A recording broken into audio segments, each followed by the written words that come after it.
Hello everyone, আপনারা কেমন আছেন? এই যে দিল্লিতে এখন ওয়ার্ল্ড বুক ফেয়ার চলছে। তো আমি যারা যারা বন্ধুরা আছে আমার দিল্লিতে, ওরা ওখানে যেতে পারেন। তো আমরা লাস্ট সানডে গিয়েছিলাম, অনেক দেরি হয়ে গেছে আমারও ভিডিও আপলোড করতে। তো অনেক মানুষরা জানতে চায় বুক ফেয়ারটা কোথায় হচ্ছে। তো আমরা এখান থেকে মেট্রোয় গেলাম, মেট্রো স্ট্যান্ডে থাকি দরকার থেকে মেট্রো স্ট্যান্ডে গেলাম।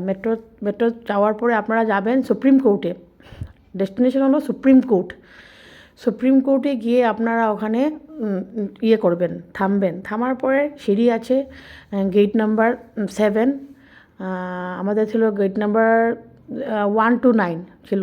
তো আমরা মেট্রোয় গেলাম, মেট্রোর সুবিধা, কার নিয়ে গেলে অনেক দেরি হয়ে যায়। তো মেট্রোর স্টেশনে নিচে গিয়েই আপনারা ওখানে শাটেল আছে, অনেক গাড়ি ঘোড়া ওরা দিয়েছে, আপনারা যেতে পারেন ওখানে। গাড়ি অনেক ছোট ছোট বাস ওরা অ্যাভেলেবল করেছে। যারা যারা বুড়া মানুষ, যারা অনেক বয়স্ক, ওরা এই বাস দিয়ে যায়। আমরা গেলাম ওয়ার্ল্ড বুক ফেয়ারে, অনেক অনেক ধরনের বই ছিল, অনেক মানুষরা অনেক বড় বড় লাগেজ নিয়ে আসছে দেখেছি আমি, ট্রলি ব্যাগ। যারা বই পড়ার শখ, আমার মেয়ের অনেক বই পড়ার শখ, ওর জন্য গেলাম ওখানে গিয়ে ভাবছিলাম যে লাইভ করবো, লাইভ আর করতে পারলাম না, একটু প্রবলেম হয়ে গেছিলো। ছোটো মেয়েটা একটু করে তুলে নিতে লাগে। তো ওই যে এখানে অনেক সুন্দর জায়গাটা, খুব বিরাট বড়, একদম বিশাল বড় জায়গাটা। তো আপনারা যেতে পারেন ওয়ার্ল্ড বুক ফেয়ারে, এই রবিবারে শেষ হয়ে যাবে। যারা দিল্লিতে আছেন ওরা একবার দেখে আসেন, অনেক ধরনের বই আছে ওখানে। রাশিয়ান বই আছে, আমি দেখলাম বুকস, রাশিয়ান অথর। এরপরে আপনার থেকে আসছে, দুবাই থেকে আসে, অনেক দুবাই দেখলাম অথরগুলো আছে, অনেক লাইন। একটা অথরের সঙ্গে দেখা করার ইচ্ছা ছিল, অনেক লাইন, অনেক মানুষ, অনেক ভিড়। সব ওয়ার্ল্ডের যত জায়গার থেকে সব লোক আসছে এখানে। এই যে একজন এখানে আসছিল, এনকোরিং করতে আসছিলো। আমরা চলে গেলাম, অনেক ভিড় ছিল। উনি জিজ্ঞাসা করছিল কিরকম কী লেগেছে। আমরা চিনতে পারি কথা বলছে, আমাদের সময় ছিল না, অনেক দূর থেকে আসছিলাম আমরা। তো অনেক ধরনের বই কিনেছি, আমি তো কিনেছি লাস্টে আমার তো রান্না বাড়ার শখ, তো আমি রান্না বাড়ার বই কিনেছি।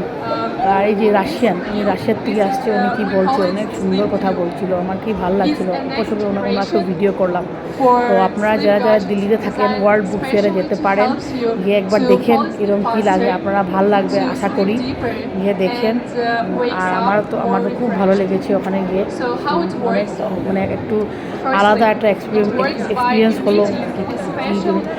অনেক ধরনের বই ছিল, তো এক্সপিরিয়েন্স হলো, এরকম দেখিনি গিয়ে এত ধরনের বই আসে বাইরের থেকে। তো এই যে এখানে ওরা চা দিচ্ছিল, এই যে ওরা অ্যারাব থেকে আসছিলো, অ্যারাব দেশ থেকে। আরও অনেক ফটো আছে, হাজব্যান্ডের মোবাইলে আছে, ওখান থেকে আমি আবার ভিডিও থাকলে দেবো।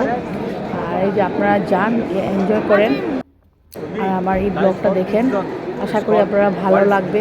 আর নেক্সট টাইম যেখানে যাবো ওখানে লাইভ করলে আরও ভালো হয়। এই যে ওনাকে দেখে আরও ভালো লাগছে, উনি তো কী সুন্দর মোটিভেশনের কথা বলছেন, মানে একদম মনটা মুগ্ধ হয়ে গেছে ওখানে গিয়ে। তো আপনারাও একবার যান, গিয়ে চেষ্টা করেন, গিয়ে দেখেন। অনেক ধরনের বই আছে, অনেক ছেলেমেয়েরা অনেক ধরনের বই পড়তে ভালোবাসে। তো আপনারা ভ্যারাইটি বুক পাবেন ওখানে গিয়ে। আমি অনেক বুক কিনেছি ওখান থেকে, মোটিভেশনের বই কিনেছি। তারপরে আমার মেয়েও অনেক ধরনের বই কিনেছে, ওরও বই পড়ার খুব শখ। আর বাইরে এই যে আছে, এখানে ফুড স্টলও ছিল, খাওয়া দাওয়ার জায়গা ছিল, মানে আমার তো খুব ভালো লেগেছে। আপনারা একবার যান। আমরা বাসে উঠে গেলাম, বাসটা ছিল, আসার সময় আমরা বাসে অনেক হাঁটতে হাঁটতে পা ব্যথা হয়ে গেছে। তো আমার এটা কীরকম লাগছে আপনারা জানাবেন, আমি আরও সুন্দর সুন্দর ভিডিও নিয়ে আনবো। তো আপনারা যাবেন, এই ডেট 9 কিন্তু লাস্ট ডেট, 9 তারিখ, এই সানডে লাস্ট ডেট। তো আপনারা যারা যারা আমার ভিডিও দেখছেন, আপনারা কমেন্ট দেবেন, লাইক দেবেন, আমি আপনাকে ডিটেলস বলে দেবো কীরকম যেতে হয়, কী করতে হয়। তো আপনারা যান, গিয়ে দেখেন বই মেলাটা। Tata, bye bye, thank you so much.